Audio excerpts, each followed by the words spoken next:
ಅರಣ್ಯ ಪ್ರದೇಶದಲ್ಲಿ ವಾಸವಾಗಿರ್ತಕ್ಕಂಥ ಯುವಕರು ಯಾವ ರೀತಿ ಕಸರತ್ತಲ್ಲಿ ವಾಲಿಬಾಲನ್ನು ಆಡ್ತಾ ಇದ್ದಾರೆ ನೋಡಿ. ಬರೀ ಕಾಲಲ್ಲೇ ವಾಲಿಬಾಲ್. ಅಲ್ಲ ಏನು ಬುದ್ಧಿವಂತಿಕೆರಿ. ಹೆಡ್ ಶಾಟ್ ಹೊಡಿಬೋದು ಅಕ್ಕ ಕಾಲಲ್ಲಿ. Super play. ಕೈಯಲ್ಲಿ ಮುಟ್ಟಂಗೆ ಇಲ್ಲ, ಕೈಯಲ್ಲಿ ಮುಟ್ಟಿದ್ರೆ ಔಟ್.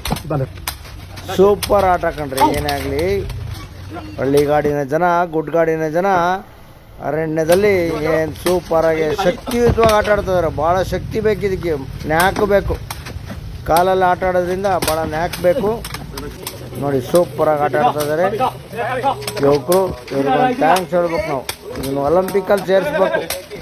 ಯಾಕಂತಂದರೆ ಒಲಿಂಪಿಕಲ್ಲಿ ಆಟ ಹಾಕಿದರೆ ಸೂಪರಾಗಿರುತ್ತೆ. ಇಂಡಿಯಾದವರೇ ಬರ್ತಾರನ್ನ. ನಮ್ಮ ಹೈಕ್ಳುಗಳು ಭಾಳ ಜೋರಾಗಿದ್ದಾರೆ ಕಾಡೊಳಗೆ. ಅದು ಸುಲಭಕ್ಕೆ ತಿಳ್ಕೊಂಬಿಡಿ. ಸಿದ್ಧಿ ಜನಾಂಗದವರಂತೂ ಸಖತ್ತಾಗಿರಲ್ಲ ಸ್ಪೋರ್ಟ್ಸಲ್ಲೆಲ್ಲ. ಈಗ ಭಾಳ ಚುರುಕಾಗಿ ಆ್ಯಕ್ಟಿವ್ ಆಗಿ ಒಳ್ಳೆ ಪ್ರೈಸ್ಗಳನ್ನೆಲ್ಲ ತಗೊತಾ ಇದ್ದಾರೆ. ನಾನು ಶಿವಮೊಗ್ಗ ವಿರೂಪಾಕ್ಷ ಮಾತನಾಡ್ತಾ ಹೇಳ್ತಾ ಇದ್ದೀನಿ. ಇಂಥ ಒಂದು ಕ್ರೀಡೆ, ಶಕ್ತಿಯುತವಾದಂಥ ಕ್ರೀಡೆ ಇದು.